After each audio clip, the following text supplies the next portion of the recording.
Olá, querido irmão, querida irmã, estamos em mais um programa Teologia Descomplicada.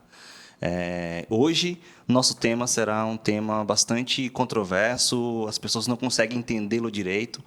Nós vamos falar hoje sobre o pecado que não tem perdão. E o entrevistado de hoje é o pastor Hernandes Dias Lopes. Isso. Boa tarde, pastor, tudo bem?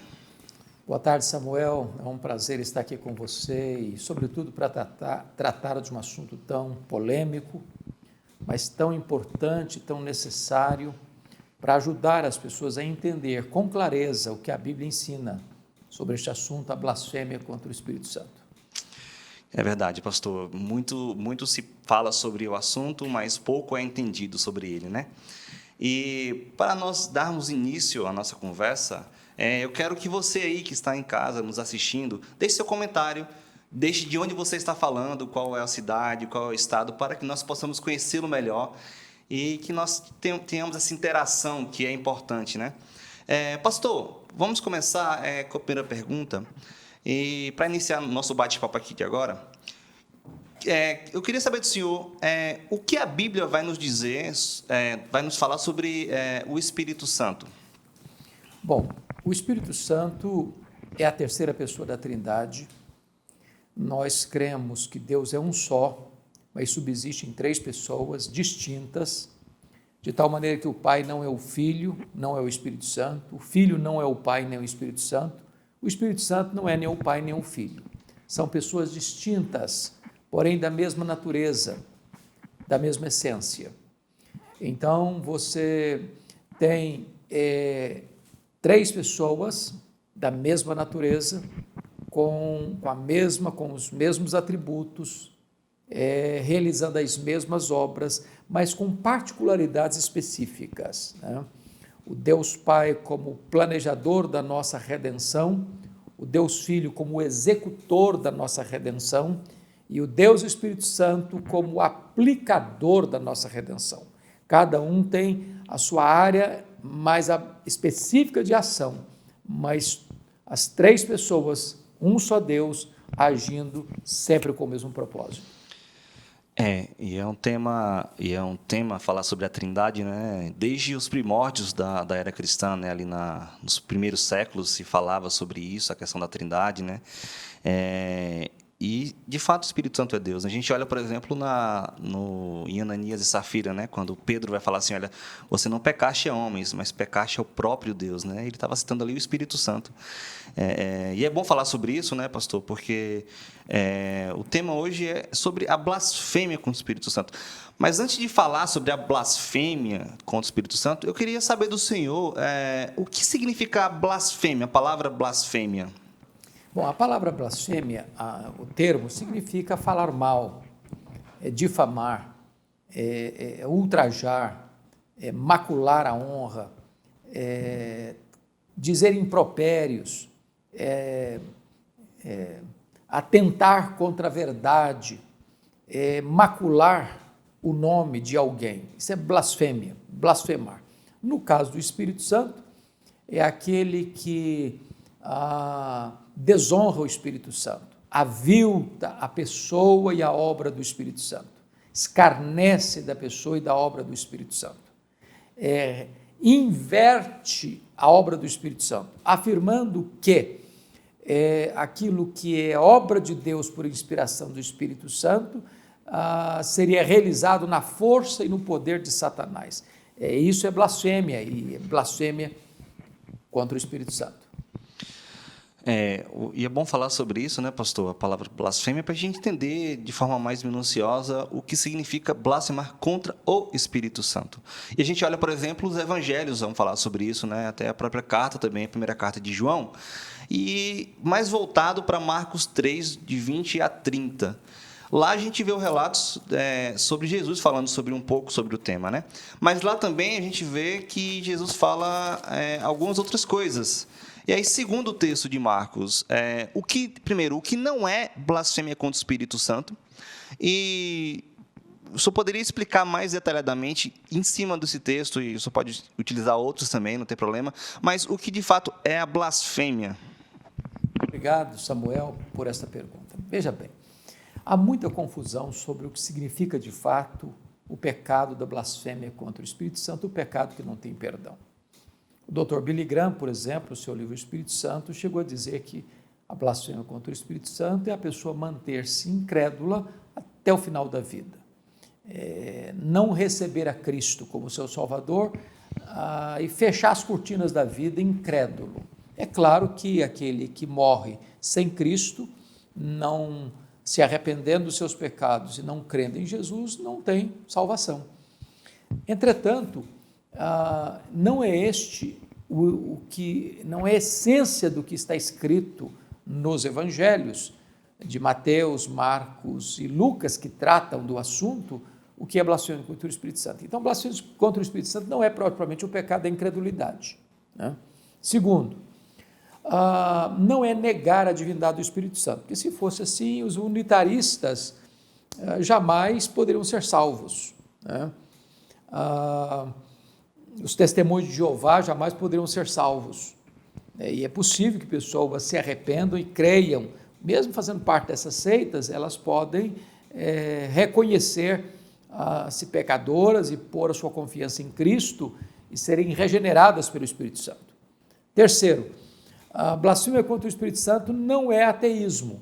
Há pessoas que hoje professam ateísmo e que podem, num dado momento da vida, serem tocadas pelo poder do Espírito Santo e serem regeneradas, sejam agnósticas, pessoas que professam ateísmo, materialismo dialético, as seitas as mais diferentes, as seitas que inclusive negam a divindade do Senhor Jesus Cristo. Então, esses não são caracterizados à luz da Escritura como o pecado da blasfêmia contra o Espírito Santo. Outra coisa importante é que um cristão verdadeiro, uma pessoa nascida de novo, nunca comete o pecado da blasfêmia contra o Espírito Santo. Ou seja, não é possível que uma pessoa salva apostate da sua fé a ponto de blasfemar contra o Espírito Santo. Porque uma pessoa salva não retrocede. Está lá em Hebreus, não somos daqueles que retrocedem. Então, o salvo não perde a sua salvação. Então, o salvo não comete esse pecado. Outra coisa importante deixar claro, nenhuma pessoa comete este pecado inconscientemente, sem saber que está cometendo. E depois entra em pânico, se desespera, fala, oh meu Deus, eu acho que eu cometi esse pecado, e entra em desespero. Algumas pessoas chegam a ponto de quase cometerem suicídio, de tanta aflição, de tanta angústia, de tanto desespero, com medo de terem cometido esse pecado.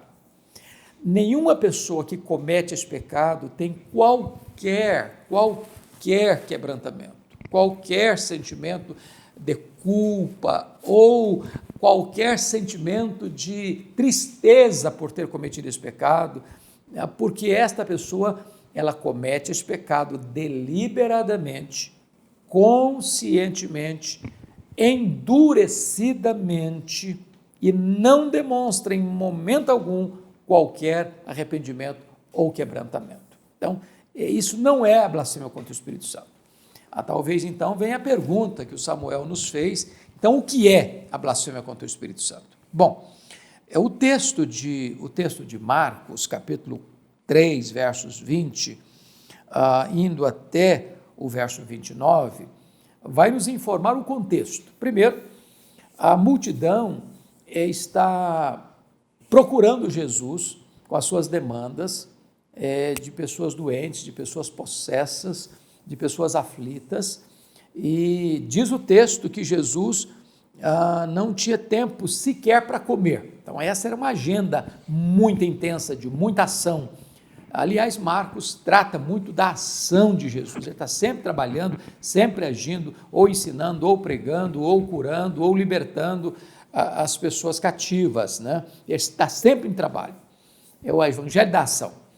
Segundo lugar, isso é no versículo 20, no versículo 21, em virtude dessa demanda enorme do ministério de Jesus, não tendo sequer tempo para comer, e o tempo pouco que ele tinha para dormir, ele ainda se retirava para lugares ermos para orar, a família dele, a mãe dele, os irmãos dele, vão atrás dele para prendê-lo, achando que ele está fora de si, que ele enlouqueceu, que ele perdeu o juízo, que ele perdeu o siso, que ele perdeu a capacidade de gerenciar a própria agenda e a própria vida.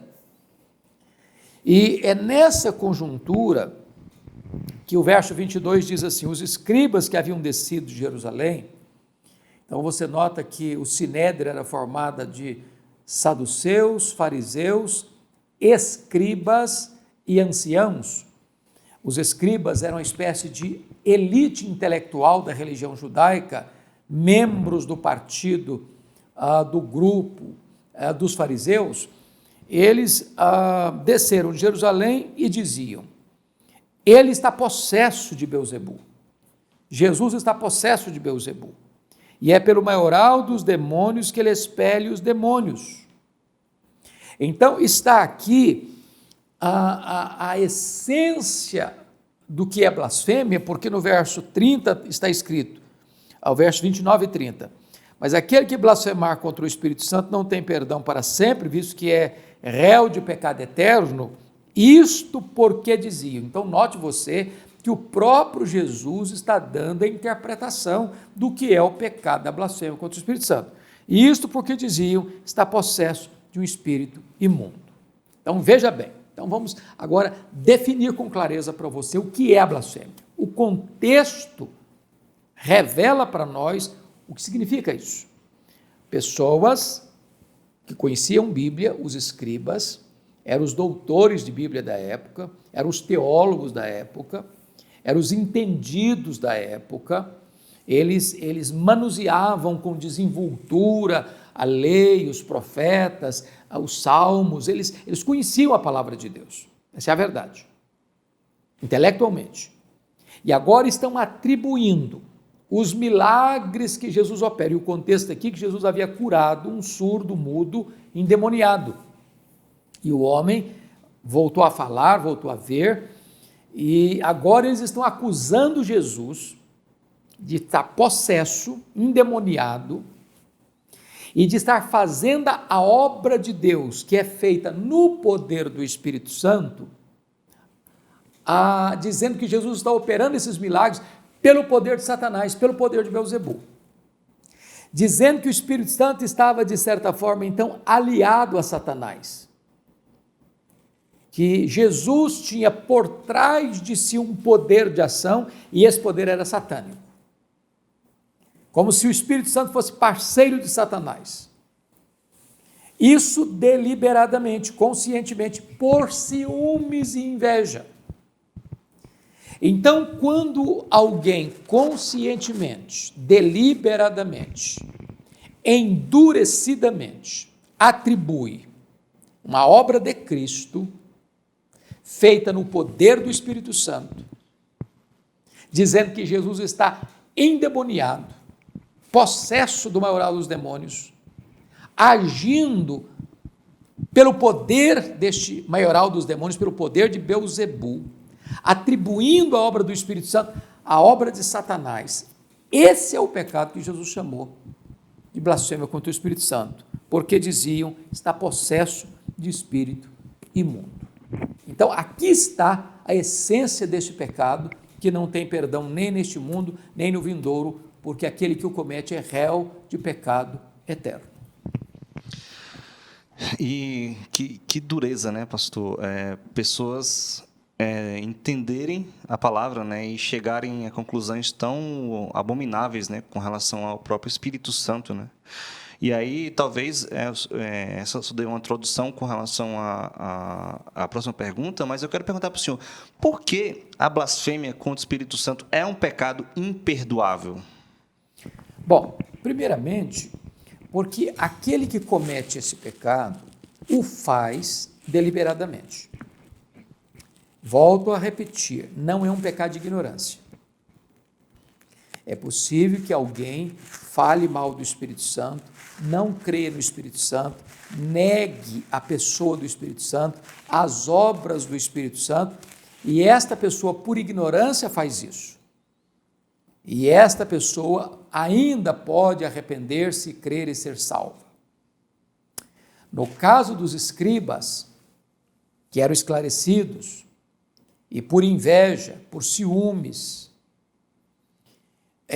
querem desestabilizar o ministério de Jesus, querem desconstruir a pregação e os milagres de Jesus, querem desacreditar a pessoa de Jesus diante da multidão. Ao fazerem esta acusação, caem na própria armadilha deles mesmos, porque Jesus vai contar uma espécie de parábola para mostrar a loucura da teologia distorcida deles. E Jesus diz o seguinte: uma casa dividida não prevalece, um reino dividido não prevalece. Como é que Satanás lutaria contra Satanás? Se eu estou agindo pelo poder de Beelzebu, tirando o demônio das pessoas, então Satanás está lutando contra ele mesmo. Então Satanás está contra Satanás. E se Satanás está contra a Satanás, ele vai ser destruído. Então Jesus agora vai tratar de um outro aspecto dentro dessa conjuntura, dizendo o seguinte: ninguém pode entrar na casa do valente sem primeiro vencê-lo, tirar a armadura dele, saquear-lhe a casa. E aí Jesus diz o seguinte: quem é esse valente? É Satanás. Quem é o mais valente que entra na casa dele e o amarra? É Jesus. Jesus tira a panóplia, a armadura de Satanás, e ele fica vulnerável, desprotegido. Saqueia a casa dele, porque Satanás tem uma casa bem guardada, e ele guarda em segurança todos os seus bens, ou seja, as pessoas que ainda não nasceram de novo, está na casa do valente, que é Satanás, guardadas por Satanás, em segurança nas mãos de Satanás, na potestade de Satanás, o reino das trevas. É Jesus quem vai lá, entra nessa casa, vence o valente, tira a armadura dele, saqueia a casa dele. O que é salvação? Salvação é quando Jesus entra na casa do valente, arranca as pessoas que estão nas mãos de Satanás, na potestade de Satanás, no império das trevas, e as liberta, e as tira de lá, transferindo-as do reino das trevas para o reino da luz. Entretanto, para esses que blasfemam contra o Espírito Santo, não tem esse resgate, não tem esse perdão, não tem essa salvação, porque essas pessoas nunca demonstrarão arrependimento. Elas foram endurecidas, elas estão completamente rebeladas contra Deus, atribuindo a obra de Deus, pelo poder do Espírito Santo, a Satanás. É por isso que para essas pessoas não tem perdão, porque elas nunca se arrependerão. Pastor, e não é um tema tão sutil, né, por assim dizer, mas é bom nós entendermos a gravidade do pecado da blasfêmia contra o Espírito Santo, né? Primeiro, para entender de fato e deixar ficar mais claro no nosso coração, na nossa mente, o que é esse pecado, né? Para não dizermos que estamos pecando ele e não, de fato, não estamos, né? Então, é bom ficar claro e a gravidade dele, e por isso ele é imperdoável. Pastor, mas a gente falando um pouquinho sobre o pecado que não tem perdão, há alguns críticos, algumas pessoas incoutas, que não têm conhecimento, indoutas, né, que não têm conhecimento, pode perguntar para a gente que a Bíblia se contradiz, né, porque ela fala que nossos pecados são perdoados e existe um pecado que não é perdoado, né? Então, o senhor poderia nos ajudar a entender e harmonizar essas duas doutrinas na nossa cabeça?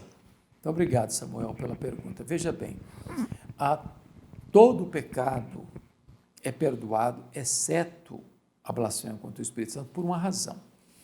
O pecado é perdoado onde há arrependimento. A condição para o perdão é que o pecador se arrependa do seu pecado. Deus não perdoa pecados onde não há arrependimento, onde há dureza de coração, onde não há reconhecimento da transgressão.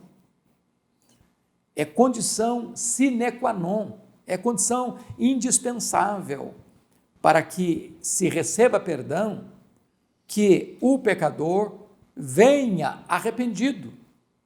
É por isso que a essência do Evangelho é arrependei-vos e crede. Então, onde há arrependimento, aí também há perdão, né? É por isso que a grande manchete do reino de Deus é arrependei-vos. João Batista abriu e preparou o caminho do Messias, pregando batismo de arrependimento para a remissão de pecados. Jesus Cristo veio pregando e dizendo, arrependei-vos e crede no Evangelho, porque está próximo o reino de Deus. Esta foi a grande mensagem apostólica, quando Pedro se levantou no Pentecostes, e as pessoas perguntaram, e nós, que faremos à vista dessas coisas? E ele diz, arrependei-vos, e cada um de vós seja batizado em nome do Senhor Jesus Cristo para a remissão dos vossos pecados, e recebereis o dom do Espírito Santo, e esta promessa não é apenas para vós, é também para os vossos filhos, para aqueles que estão longe, para quantos o Senhor nosso Deus chamar. De tal maneira que a pregação do Evangelho trata de arrependimento e fé. Esses são os dois elementos da conversão. Agora, por que a blasfêmia contra o Espírito Santo não tem perdão? Porque aquele que comete esse pecado não demonstra arrependimento. Ele está completamente endurecido, conscientemente endurecido. Então não há arrependimento. Em não havendo arrependimento, não há perdão. Não há contradição nenhuma nas Escrituras. Nenhuma. Todo pecado é perdoado, pressupondo que o pecador reconheceu o seu pecado, mudou a sua mente, sentiu tristeza pelo pecado e virou as costas para o pecado. A Bíblia diz que quem cobre as suas transgressões jamais prosperará, mas aquele que as confessa e deixa alcançará a misericórdia. Em havendo arrependimento, há perdão. Quem blasfema contra o Espírito Santo, coração endurecido, atribuindo a Satanás a obra de Deus, dizendo que Jesus está possesso de um espírito imundo, fazendo a obra dele no poder de Beelzebu, esta pessoa não tem perdão, porque faz isso deliberada e conscientemente, sem qualquer arrependimento. Que bênção, pastor. E é por isso que é bom a gente estudar a Bíblia, né? Se esmerar mesmo no conhecimento das Sagradas Escrituras, entender de fato o que a Bíblia tem para nos ensinar, né? Porque, como o pastor Hernandes diz, né? Ela não se contradiz, ela não traz um contexto, depois o outro, não, ela é fidedigna, ela ensina de fato, ela é a palavra de Deus, né? É de lá que nós tiramos o conhecimento para a salvação, é de lá que nós tiramos o conhecimento para viver uma vida santa e viver uma vida digna diante da presença do Senhor. Pastor, o senhor falando sobre arrependimento, eu creio que a maior felicidade do cristão é ver uma pessoa compreendendo a sua situação espiritual e entendendo que há salvação em Cristo Jesus. Porque isso é um fruto que é um fruto eterno, né? Que vai gerar repercussões eternas na vida daquela pessoa. E é por isso que no programa anterior, conversando com o pastor Arival, e a gente falando sobre a questão de evangelizar, de proclamar e da fidelidade do cristão em relação a dízimos e ofertas, para que a igreja invista mais e mais em missões e evangelismo para ver vidas realmente sendo salvas, sendo convertidas pelo poder do Evangelho, né? Ver o Espírito Santo convencendo o homem do pecado, da justiça e do juízo. Então, eu creio que essa deve ser a maior alegria do cristão, né? Ver outro entendendo e compreendendo a mensagem linda, poderosa e salvadora do Evangelho de Jesus Cristo. E é uma coisa, Samuel, importante dentro dessa conjuntura da blasfêmia contra o Espírito Santo, que a graça de Deus é tão maravilhosa que você vê pessoas dos mais diversos naipes, dos mais diversos tipos, que foram longe demais na sua vida de pecado e que foram alcançadas pela graça.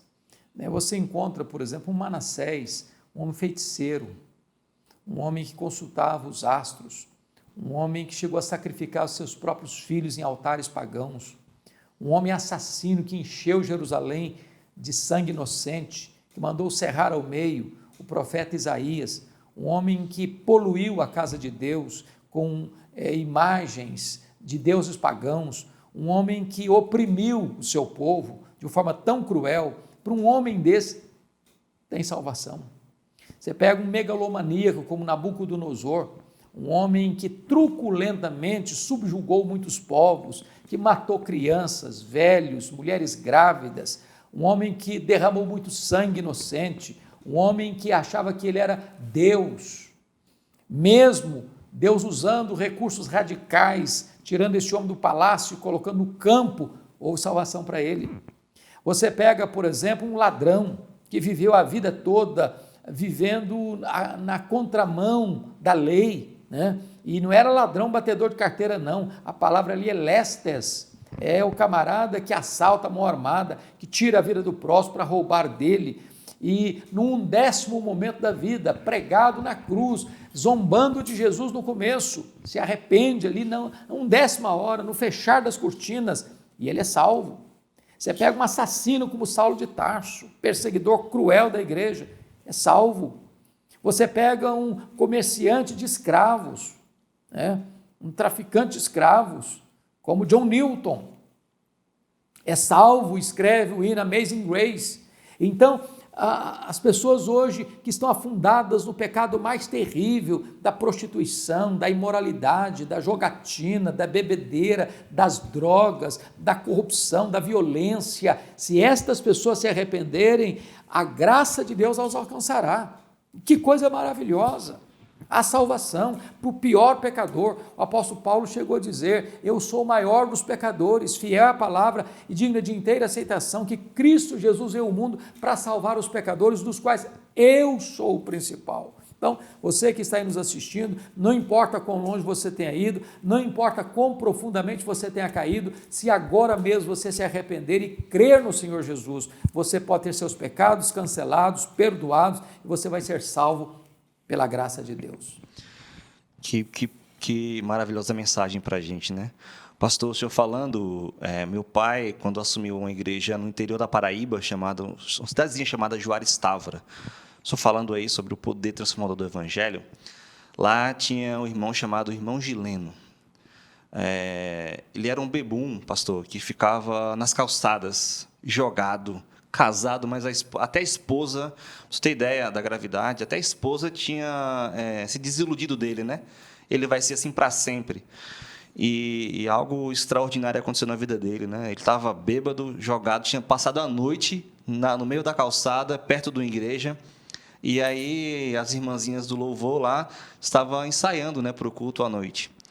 E aí ele pensa assim, olha, que hino tão bonito, se elas tocassem de novo para eu escutar, e as irmãs tocaram de novo. E ele, gostando assim do hino, falou assim, como seria bom se elas tocassem novamente. E elas tocaram novamente, pastor. E aí ele decidiu, eu vou para essa igreja hoje. Hoje eu vou para a igreja. Chegou em casa, meio cambaleando ainda, mas falou assim, mulher, passa aí a minha roupa aí, a mais bonita que tiver, que eu vou para a igreja. Você tem ideia, pastor? Ela estava tão desenganada que ela falou assim, Gileno, você vai beber de novo, Gileno. Acabou de vir da Dubai, vai beber de novo. E aí ele falou assim, não, mulher, eu não estou falando para você, eu vou para a igreja hoje. Pode arrumar minha roupa aí. Passa minha roupa aí. E ela passou, né? Entendendo, sabendo que ele ia para o bar.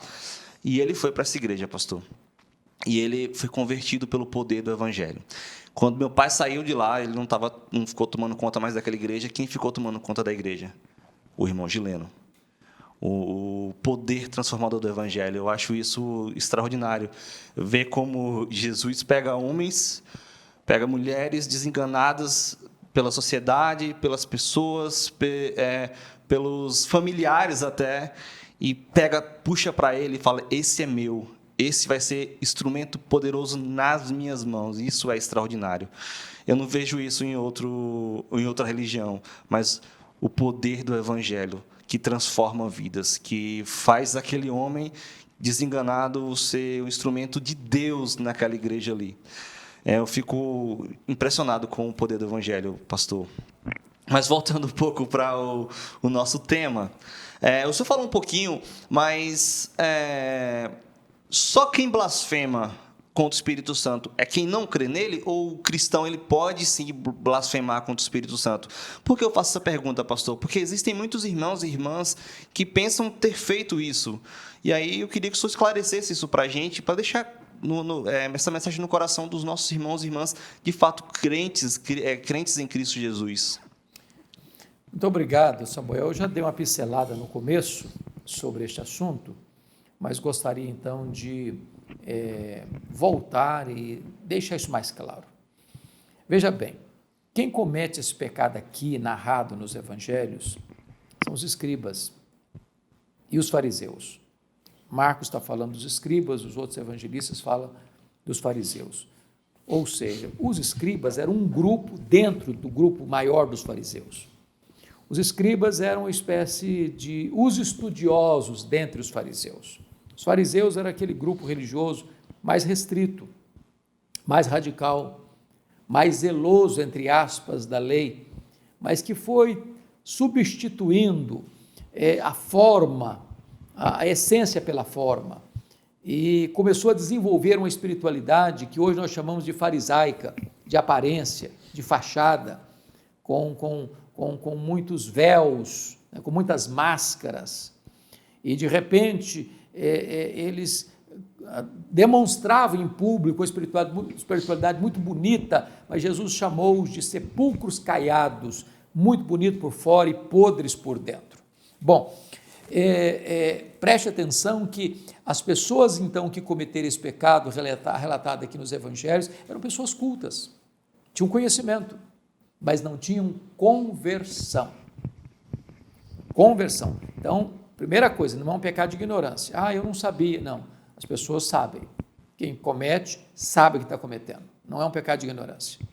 Segundo, não é um pecado cometido por um crente. Quando eu falo crente, eu não estou falando de membro de igreja, não estou falando de teólogo, não estou falando que faz seminário, não estou falando de quem tem cargos de liderança, não é isso não, estou falando de gente que nasceu de novo, gente que foi convertido, gente que foi transformado pelo poder do Espírito Santo, gente que foi selado com o Espírito Santo da promessa, gente que tem seu nome escrito no livro da vida. Uma pessoa crente não comete o pecado da blasfêmia contra o Espírito Santo. Nós podemos ter pensamentos horríveis, e eu conheço tantos crentes que ficam desesperados, porque de repente veio à sua mente pensamentos horríveis de blasfêmia, e ele entra em pânico, ele entra em desespero, ele entra em depressão, com medo de ter cometido esse pecado. Então, um crente não comete esse pecado, não comete esse pecado. Isso é muito importante você entender, porque quando uma pessoa comete esse pecado, não há arrependimento, quando há tristeza, quando há angústia no seu coração, isso é obra do Espírito Santo em você. Só o Espírito Santo nos convence do pecado, da justiça e do juízo. Então, isso é uma evidência quando você tem medo de angústia ou tristeza ou inseguro sobre isso, é uma prova de que você não cometeu esse pecado. Um crente não comete esse pecado. Obrigado, pastor. Obrigado pelo esclarecimento. Fica no coração do irmão e da irmã, de fato convertida pelo Espírito Santo, né? Que não blasfema. Pastor, uma última pergunta aí, essa é direcionada mais para jovens, adolescentes que gostam de brincar, de fazer piada. Lógico que também os mais velhos também gostam, né? Mas fazer piada com as coisas de Deus pode ser considerado blasfêmia contra o Espírito Santo? Veja bem, todo pecado é muito grave. Muito grave, sobretudo um pecado consciente. Eu colocaria esse pecado que você menciona aí na quebra do terceiro mandamento. Não tomarás o nome do Senhor teu Deus em vão. Então, um cristão não deve usar o nome de Deus para brincadeiras jocosas, para conversinhas, de risada de canto da boca, para piadinhas, para gracejos, para contos imorais. O nome de Deus é santo e nós devemos santificar o seu nome. Pai nosso que estais nos céus, santificado seja o teu nome.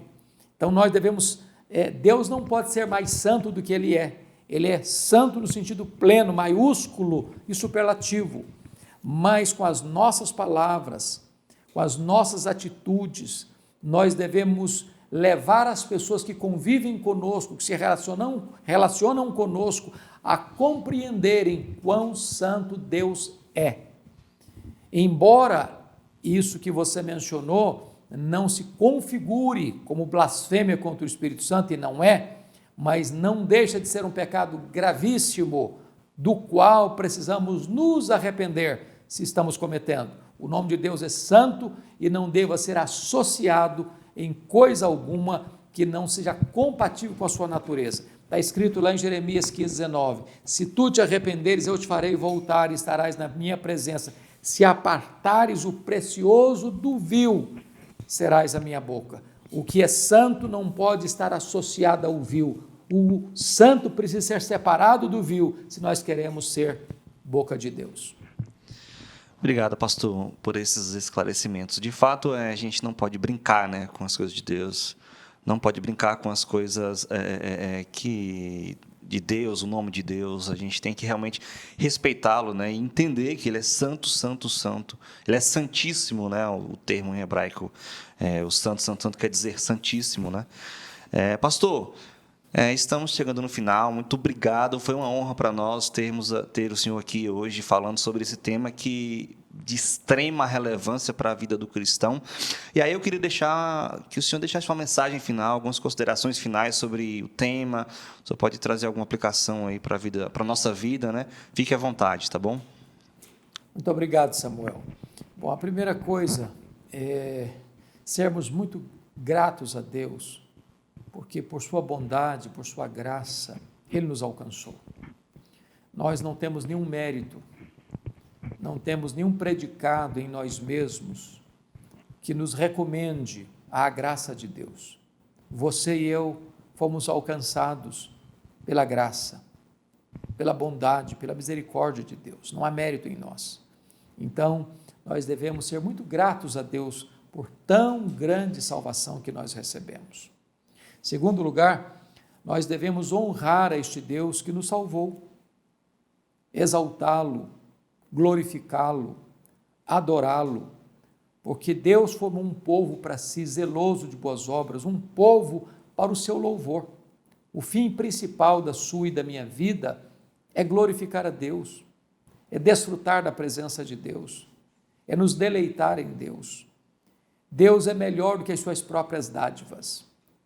Terceiro lugar, nós precisamos não apenas conhecer este Deus, amar este Deus, ter intimidade com este Deus, sendo Ele o nosso deleite maior, nossa herança, nossa riqueza, nosso prazer, mas devemos torná-lo conhecido, devemos usar todas as ferramentas, todos os instrumentos, aproveitar todas as oportunidades para falarmos deste nome, para anunciarmos o evangelho da salvação, a graça de Deus, porque da mesma maneira que nós fomos alcançados, desejamos ardentemente que outras pessoas também sejam alcançadas, e que nós honremos o Espírito Santo, que nós honremos a Jesus, que nós honremos ao Deus Pai, e que vivamos para o louvor da sua glória. Deus abençoe profundamente o seu coração. Obrigado, pastor. Obrigado você que nos acompanhou até agora, que o Senhor continue abençoando a sua vida. Nós ficamos por aqui, mas a nossa programação ela continua. Hoje nós teremos o Conexão com Deus às 20 horas. Tenta lá, corre lá no site da igreja. Se você não conseguir estar presencialmente conosco, você pode acessar e participar pelo nosso canal do YouTube. Então, que Deus fale grandemente ao seu coração através da mensagem de hoje.